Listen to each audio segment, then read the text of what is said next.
Let's mic news at 9। ये है let's mike more than radio और आप सुन रहे हैं न्यूज एट 9 समाचारों के साथ मैं महेश सिंह। अमेरिका में अवैध रूप से रह रहे और ट्रक चलाने वाले 30 भारतीयों को गिरफ्तार कर लिया गया है, जिन्हें जल्द ही निर्वासित कर दिया जाएगा। अमेरिकी सीमा सुरक्षा बल ने एरिजोना के यूएस सेक्टर में ऑपरेशन चेकमेंट के तहत 5 दिन के अभियान में 52 अवैध प्रवासियों को पकड़ा, जिनमें 36 ट्रक ड्राइवर शामिल थे।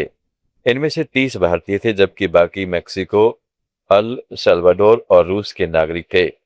ज्यादातर के पास पुराने और अब तक अमान्य रोजगार प्राधिकरण दस्तावेज थे।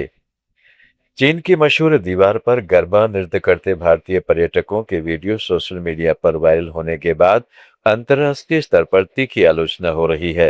हाल के दिनों में भारतीय पर्यटकों के जापान, वियतनाम और अमेरिका में भी इसी तरह के व्यवहार के वीडियो सामने आए हैं, जिनमें कतार तोड़ना, एयरपोर्ट पर नाचना और रेस्तरां में जश्न मनाना शामिल है।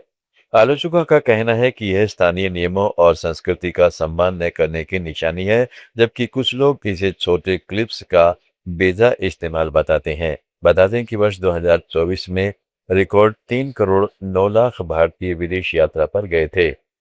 नेपाल में प्रधानमंत्री बालेंद्र शाह के भारत से जुड़े विवादास्पद बयान की संसद और विशेषज्ञों ने तीखी आलोचना की है।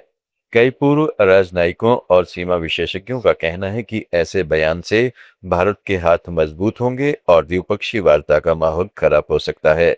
इसके बाद नेपाल के विदेश मंत्रालय ने स्पष्टीकरण जारी करते हुए कहा है कि प्रधानमंत्री का इरादा अच्छा था, लेकिन उन्होंने क्रॉस बॉर्डर कब्जे की बात की थी, न कि मुख्य सीमा विवाद को बदलने की। गौरतलब है कि प्रधानमंत्री शाह ने संसद में कहा था कि कालापानी, लिम्पियाधुरा और लिपुलेख पर बातचीत चल रही है, लेकिन भारत ने नेपाल की भूमि पर कब्जा किया है, तो नेपाल ने भी कई जगह भारतीय भूमि पर कब्जा किया है। उन्होंने सुगोली संधि का हवाला देते हुए ब्रिटेन को वार्ता में शामिल करने की बात भी कही थी।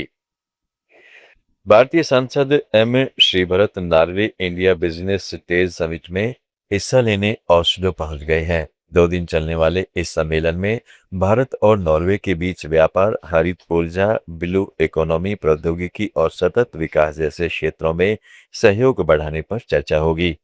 Norway India chamber of commerce and industry का यह कार्यक्रम दोनों देशों के बीच हाल में घोषित ग्रीन स्ट्रेटेजिक पार्टनरशिप को आगे बढ़ाने का महत्वपूर्ण मंच है।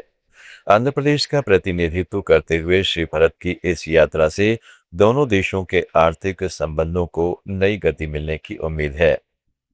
भारत और ऑस्ट्रेलिया के बीच रक्षा एवं सुरक्षा साझेदारी मजबूत होने जा रही है।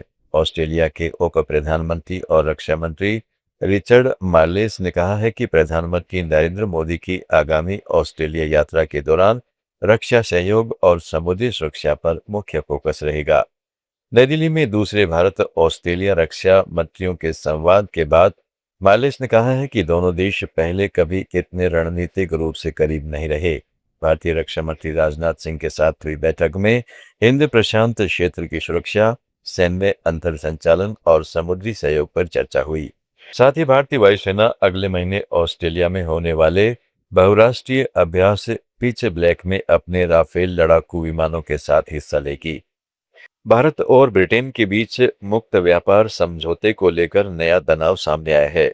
भारत ने साफ संकेत दिया है कि यदि ब्रिटेन भारतीय स्टील पर लगाए गए कोटा और अतिरिक्त शुल्क संबंधी चिंताओं का समाधान नहीं करता, तो नई दिल्ली स्कॉच विस्की समेत कई ब्रिटिश उत्पादों को दी जा रही टैरिफ रियायतों की समीक्षा कर सकती है। विवाद उस समय बढ़ा जब व्यापार समझौते को अंतिम रूप दिए जाने के बाद ब्रिटेन ने नए नियम और शुल्क लागू किए, जिन पर भारत ने आपत्ति जताई। इसी वजह से इस वर्ष लागू होने वाला समझौता फिलहाल टल गया है।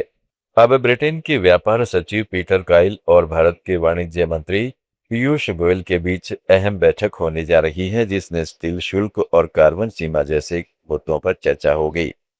इस बीच ब्रिटेन ने कहा है कि वह भारत के साथ अपने अरबों डॉलर के व्यापारिक संबंधों को और मजबूत करना चाहता है।